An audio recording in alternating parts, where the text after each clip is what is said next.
181ویں رات شہرزاد نے کہا، جب والی بغداد کے بیٹے کو معلوم ہوا کہ جس کنیز سے اسے عشق ہوا اسے علاؤالدین نے خرید کر آزاد کر دیا ہے تو اس کو شدید صدمہ ہوا، اور جب وہ گھر آیا تو کنیز کی جدائی میں بیمار پڑ گیا اور وہ عشق کی آگ میں جلنے لگا۔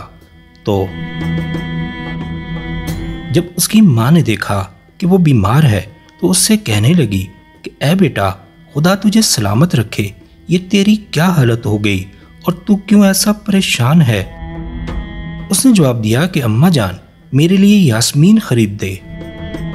ماں بولی کہ پھول والے کو ادھر سے گزرنے دے، میں تیرے لیے ایک پورا ٹوکرا یاسمین کے پھولوں کا خرید دوں گی۔ لڑکے نے کہا کہ یاسمین کے پھول نہیں جو سونگے جاتے ہیں، بلکہ وہ ایک کنیز ہے جس کا نام یاسمین ہے اور جسے میرا والد میرے لیے خرید نہ سکا۔ اس پر اس نے اپنے شوہر سے پوچھا کہ تو نے وہ کنیز جس کا نام یاسمین ہے میرے بیٹے کے لیے کیوں نہ خریدی؟ اس نے جواب دیا کہ جو چیز آقا کے قابل ہو وہ نوکروں کے لائق نہیں ہو سکتی، میرے لیے اس کا لینا ممکن نہ تھا، کیونکہ جس شخص نے اسے خریدا ہے وہ علاؤالدین 60 سرداروں کا سپہ سالار ہے۔ یہ سن کر لڑکے کی بیماری اور زیادہ ہو گئی، یہاں تک کہ اس نے کھانا پینا اور سونا بالکل ترک کر دیا، اور اس کی ماں بھی نہایت غمزدہ رہنے لگی۔ ایک دن وہ اسی غم میں بیٹھی ہوئی تھی کہ ایک بڑھیا اس کے پاس پہنچی جو مشہور چور احمد کماکم کی ماں تھی۔ یہ چور ایسا شاطر تھا کہ آسمان میں نقب لگاتا، اونچی اونچی دیواریں پھاند جاتا اور آنکھ سے سرما چرا لیتا۔ یہ بری عادتیں اس میں شروع ہی سے تھیں۔ کسی طرح وہ پہرے والوں کا چودھری بن گیا تھا، لیکن اس نے وہاں بھی خیانت کی۔ والی نے اسے دیکھ لیا اور وہ اسے پکڑ کر خلیفہ کے پاس لے گیا۔ خلیفہ نے حکم دیا کہ اسے سولی گھر میں قتل کر دیا جائے۔ اس نے ایک وزیر سے کہا کہ خلیفہ سے میرے لیے سفارش کر، اور خلیفہ اس وزیر کی سفارش رد نہ کرتا تھا۔ جب اس وزیر نے اس چور کی سفارش کی تو خلیفہ نے پوچھا کہ تو اس حرام زادے کی سفارش کیوں کرتا ہے جس سے لوگوں کو نقصان پہنچتا ہے؟ اس نے کہا کہ اے امیر المومنین، اسے قید کر دے، کیونکہ قید خانہ زندوں کی قبر ہے اور دشمنوں کے لیے خوشی کا باعث۔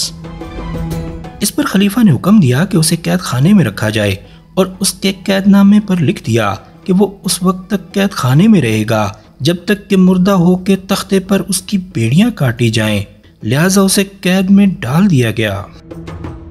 اس کی ماں بغداد کے والی امیر خالد کے ہاں آیا جایا کرتی تھی، اور جب کبھی وہ اپنے بیٹے کے پاس قید خانے میں جاتی تو اس سے کہتی کہ میں نے تجھ سے کہا نہ تھا کہ چوری سے توبہ کر لے؟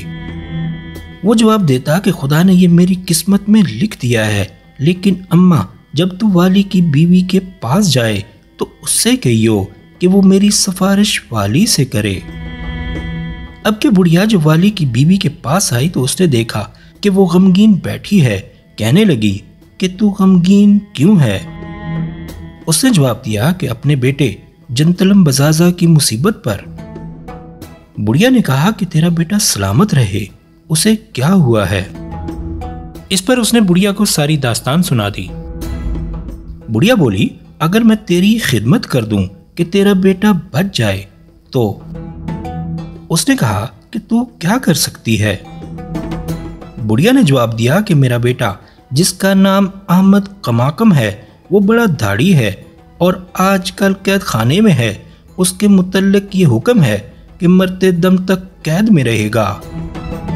اب میری بات غور سے سن، اور وہ یہ ہے کہ اٹھ اور بہترین اور نفیس زیور پہن، ہنس مکھ چہرہ بنا کر اپنے شوہر کے پاس جا، اور جب وہ تجھ سے وہ چیز مانگے جو مرد عورتوں سے مانگا کرتے ہیں تو انکار کر دیجیو اور اس کے کہنے میں نہ آئیو، بلکہ اس سے کہیو کہ یہ بھی عجیب و غریب بات ہے کہ اگر مرد کو اپنی بیوی سے حاجت ہو تو وہ اس کی اس قدر خوشامد کرتا ہے کہ اپنی حاجت روائی کر کے اٹھتا ہے، لیکن اگر بیوی اپنے شوہر سے کوئی درخواست کرے تو وہ اسے پورا نہیں کرتا۔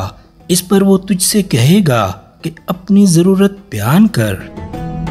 اس وقت تو اس سے کہیو کہ پہلے قسم کھا، جب وہ اپنے سر یا اللہ کی قسم کھائے تو اس سے کہیو کہ میں تیری حاجت اس وقت تک پوری نہ کروں گی جب تک تو طلاق کی قسم نہ کھائے، اور جب وہ قسم کھا لے، جب وہ طلاق کی قسم کھا لے تو کہیو کہ تیرے قید خانے میں ایک چودھری قید ہے جس کا نام احمد کماکم ہے، اس کی ایک بیچاری ماں ہے، وہ میرے پیچھے پڑی ہوئی ہے کہ میں تجھ سے درخواست کروں کہ تو اس کے بیٹے کی سفارش خلیفہ سے کرے اور وہ اسے معاف کر دے اور تجھے اس کا ثواب ہوگا۔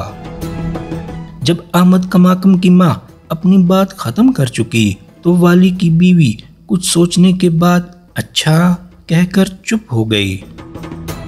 جب والی اپنی بیوی کے پاس آیا تو اس نے وہی باتیں کی اور والی نے طلاق کی قسم کھا لی اور اس رات اپنی بیوی سے اپنی خواہش پوری کی۔ صبح اٹھ کر اس نے غسل کیا اور قید خانے گیا۔ اب وہ قید خانے میں جا کر احمد کماکم سے ملا اور اس سے کہنے لگا کہ اے چور، کیا تو اپنے جرموں سے توبہ کرتا ہے؟ اس نے کہا کہ میں خدا کے سامنے توبہ کرتا ہوں، اپنے افعال سے باز آتا اور دل سے استغفر اللہ کہتا ہوں۔